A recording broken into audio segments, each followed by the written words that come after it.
DLSS or FSR? Which one's better? Let's find out.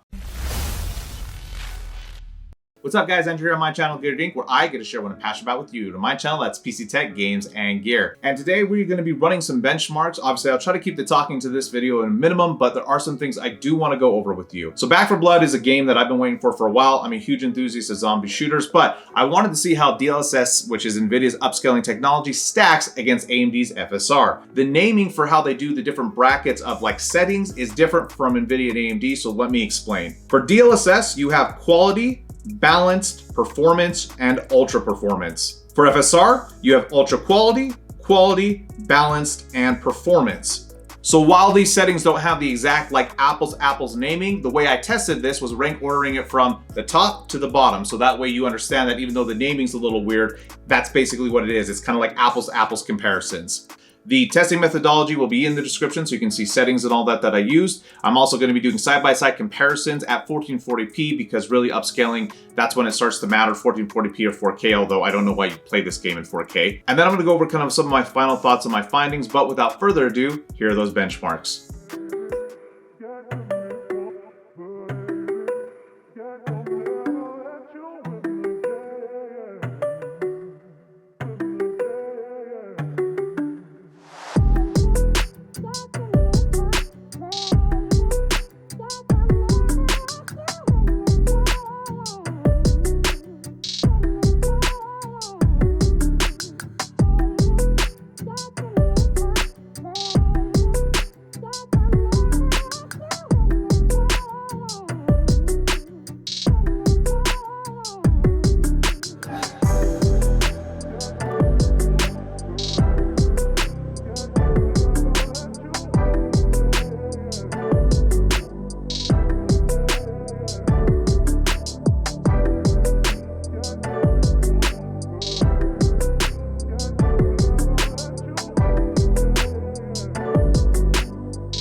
Now, what's so hard about benchmarking a game like this is everything is different every time you run through, right? Zombies, ballistics, bullets, it's not consistent. However, doing multiple runs and kind of averaging out the frames, I was able to draw some conclusions. First off, when looking at these side by side, it appears that FSR is going to be better at maintaining, on average, higher frames per second. This isn't a blowout by any means, and in some cases, it was literally within a few frames, but on average, they was able to do better at maintaining higher frames a second. However, that's not the whole story, because when we talk about 1%, FSR was much better at maintaining higher frames a second.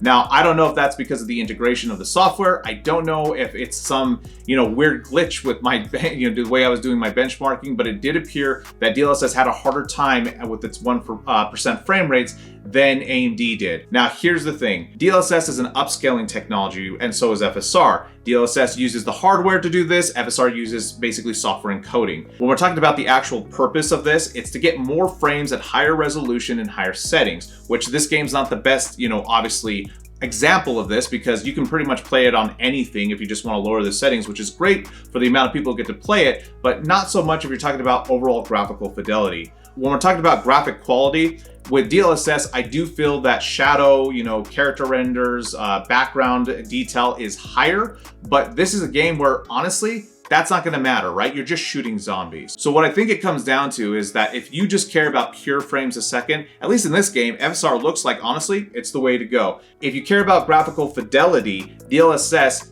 objectively is going to be higher quality than FSR because FSR-A is so new and DLSS has had now 2 generations to use their upscaling technology to make the game look crispier.